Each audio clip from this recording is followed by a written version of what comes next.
Go pee. I went to go pee, and then he went to go pee. We're hit and go. And we're going to... Stop looking at me. Stop looking at my ace. Stop looking at my fabulous ace. Anyways. Oh my god. I'm such a fucking cringy piece of shit. Okay. You know, I'll just open up the window. That'll be fine.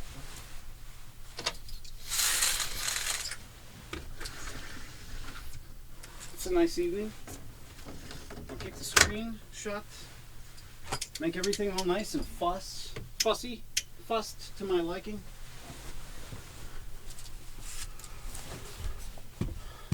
You got another sandwich in fucking case I feel the need. I got no more excuses. I'm here. I'm camped out the fucking podcast. Where the fuck are you? We're here. Alright. We're here. I'm here. I'm hanging. I hit the go button. You should. It's already hit. That's exciting. So to answer your question about him. Alright, I asked you about Tim Holzman because I don't know. I know he's dead. Yes. He is an old acquaintance of mine that goes back pretty heavy with me. To the Half Day Inn. No, to like school. To like grade school. Is like, he? Wait. He went to LD classes with me. Right, but isn't he a couple years older than you? No, we're the same age. We're the exact same age. We have a lot of the same classes and the same roots. And I lost touch with him. And I don't know what happened to him because nobody's going to talk about deaths on Facebook like explicitly. Really? So I'm asking some you. people. So it's not as bad as one would think. Okay. He used to live down the street from me. Right. Well, he had that house. He had bought in the house. Either he bought a house, whatever. The house that he had grown up in, he was still living in. And I don't know if his parents gave it to him or whatever. But that is so very this town. Yes. So this is gonna sound weird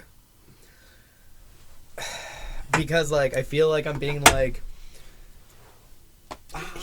what are you doing?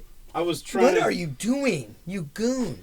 I'm just smacking myself in the dick because you're taking too long to get to the point. Okay, his death was tragic because he was so young and everything, but it's not like it was an OD or something stupid. He had a brain tumor, and just went on him. He had like an aneurysm? Yeah, yes. You don't know anything about brains or medicine? No, I know about an aneurysm. I just don't know the total specific story. First of all, it was a couple years back already. Man, that sucks. Second of all, I was kind of like a third party because it was like... I always figured it was like three people right in a row. I always figured that he died racing or something. No. Because like that seemed like his MO. Right. He didn't seem like a junkie. He didn't seem like a drunk. He seemed like somebody that would have died doing something risky, but he died of a brain tumor. Right, which is what I'm saying. Like, it's still... that's what I was having trouble kind of getting These are paradigm shifts. These are things when you realize the facts, they straighten you out. And they kind of give you more... They make you confront the reality and the truth. Once you learn them, you got to kind of humble up and recognize the facts. Because I always thought maybe he died recklessly. But no, right, turns out he might have been totally cool. And I think he was getting, like, headaches. Man, that at the sucks. time. Or was something. It's shit like that bothers me because I have stepped outside of the boundaries of my own personal ethics and helped people who I care about, like, diagnose head injuries and shit. Right. And I don't like to do that, and I don't like to admit to do that even. But I've done it, and I've helped people, and I feel like maybe that I could have helped somebody there. But anyways, it was real sudden. Oh well. But that's what happened there. Cheers, Tim. Bummer. Clinky. Yeah. Yeah. Cheers. I don't want to know what's in there. Oh, I think it's tea. It's urine. It's good urine. It's that good, crisp, clean urine. Good shit. Sparkles. So yeah, that's what happened there. And then... But you weren't friends with Billy, though. We have stuff. We can get there. I don't want to talk about Billy. I don't want to talk about dead people. All right, fine. I see dead people. Bullet points. Bullet points. Yes. So I asked you this question. If you thought Slayer was overrated. And we started talking about fanships. Oh, Slayer. And... I like Slayer. I do. Slapper. Can I compete with the enthusiasm of their fans? I don't think anybody else in the world can. Because you can have, like I was telling you, man, fucking, if you were sitting in a fucking arena, like in a lecture hall, where there's like 300, like the big ones I used to have at UIC. When you're like in college. Yeah. Not that I would know what that's if like, you but ever I've seen it. bothered to just stand up and just yell Slayer, the probability that there's of the amount of people in that room, there's going to be at least 2 other guys that just stand up and go Slayer, And it might even be the 2 least predictable people. Yeah, It's like, whoa. one of them might be a professor. You wouldn't even guess Well, it. now, yeah. Now, especially. But that's the thing, like, but their fanship is so reckless and so fucking pointed.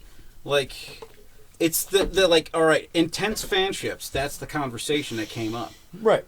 Because, like, I don't have a problem with the Slayer fans, actually. I think that they bring a lot of life to a boring room. That's true. And I've never met, Except like, when a they have, shitty like, Slayer fan. But you know what I have? I've met some trashy Slayer fans, but I've never met a shit Slayer fan. Like the guys with the shin guards on with the steel toe boots. Okay, you know what? I've gotten my ass stomped in a Slayer pit. I'll admittedly say that. But I will not say that I've run into somebody that was ever snotty about Slayer.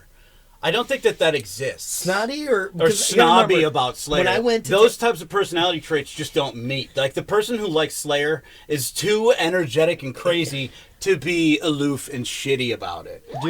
Fuck you. Do you remember Tattoo the Earth? When that tour came around? Okay, so it was Tattoo the Earth. They was up in the rave, and they had like the 3 different stages, and they were doing Tattoo and everything. What else are we talking about? It's about this, and their fans having fucking swastika. Well, we don't need to get it right. Fine, fuck you. Okay, so Asshole. fanships and how crazy they are sometimes. the Slipknot thing is like almost on the same vein. Kind of like that, like Slipknot, Typo Negative, all of their fanships are so heavily laden with this hot topic like mentality. I don't think typos is bad, but maybe that's because I wasn't in his typo, so I don't have as much What time exposure to. It's 8:47. It's on your computer. Okay. You have time. You're only an hour and a half in. Okay. I got you. Okay. Where are we? We're about Slipknot. I was and Typo ignoring you fan. with Typo Negative and Slipknot fanships. Yeah. And fucking, they got annoying fans. Not the annoying fans. Individually, people are always fine. Generally. Well, it's like dealing with the downtown Chicago. dealing with their subscriptions is a little annoying when they wear it like in your face. Like, I don't know if you know this, but if you don't fucking love him, then fuck you. It's kind of just awkward. Like, I don't have a particular opinion about him at all. I never even listen. I know they're Finnish. Wait, him? Oh, them? Shut up. I had to go see them live. Oh my god. But you know, like, that's another one of those hot topic like fanships. Yes. And those things, they cringe the fuck out of me. It's like, man, I never even had a chance to like your music before I hated your fanship. So therefore I couldn't listen to you. And Which it's they like, usually don't have some bad songs. But because of maybe Bam they Margera, do, but because of how cringy I have found all of their marketing, I'm sorry, you'll never make it onto a playlist of mine. And that sucks. Not even their version of Wicked Game by Chris Isaak. I hate that song too. It's the best ever. Thanks. Fucking A. At least it smells good. Oh my god. So, sorry. Well, that's why I don't get like the whole. I must have been so cringy to you back then, wearing all the Slipknot garb and everything. A little bit, but Because, I also liked Slipknot, so I could sort of groove with it. See what I mean? It's like that unstable likingness. You know, it's like I like the band, but do I want to hang out in an arena full of you guys? Fuck that. It was bad. Why can't rockers just be rockers? Like, when I go and I see fucking, like, when I go see Killswitch Engage, I don't feel that weird fanship. Like, they are just straight fucking... When I go see fucking Dillinger Escape Plan, they're so insane that fanship isn't even part of it. I got vacuumed into that. I didn't even know that I really wanted to see them live. That's because there's only 10 people at the show. No. Because they're noise square and, like, nobody's... No, dude. You don't even know. Dillinger Escape Plan, I went to that show. I had not seen any of their music since Miss Machine when that new singer came in. That guy I knew I liked, but I just lost track of them. I hadn't seen them in 3 albums. I went to that show, and it was the most insane, best show I've ever seen, and I didn't know any of the songs they were playing. They had so many people. They had enough people from the crowd up on the stage where the entire band, except for the drummer, was crowd surfing on the stage, on the people. And the fucking guy with the guitar was just like, fuck this thing. Coming right for me. Fucking nuts. Schnuts. Schnuts? Schnuts. It was no snuts. It was schnuts. So, that's my thing about I can get you what you're saying about Kill Switch. At least because they're just a bunch of dorks. What are we talking about? Fanships. We're talking about fanships, so this goes right into it. We're rolling. We're rolling right in. We're actually on topic. Sorry. We're Fuck good. me. Unreal. So what other about fanships that I don't like and do like? Metallicats. I have a strange relationship. Wussika? I am an original Metallica fan. Like that is... You're not old enough to be. I grew up... The first experience I ever had with MTV was in the basement of my grandparents' house with my cousins, and they were watching Headbangers Ball. And with the Ricky one Ragnar? video came on with the fucking Johnny Got His Gun 65 footage of that bobbing head on a piece of meat kind of thing with the mask on and shit. That shit haunted my nightmares, and I was a metalhead from then on. It was that, and that was 1986. I was 5 years old. I changed at the age of 5. Before that, I was listening to the La Bamba album and Kylie Minogue's The Locomotion. After that, I was like, I want to buy the Motley Crue album and the Metallica album. And I did steal the Kill 'Em All tape. Think about that for a second. Cassette. You sold the cassette. Stole the cassette tape. I remember that. And I fucking fell in love with Metal Militia.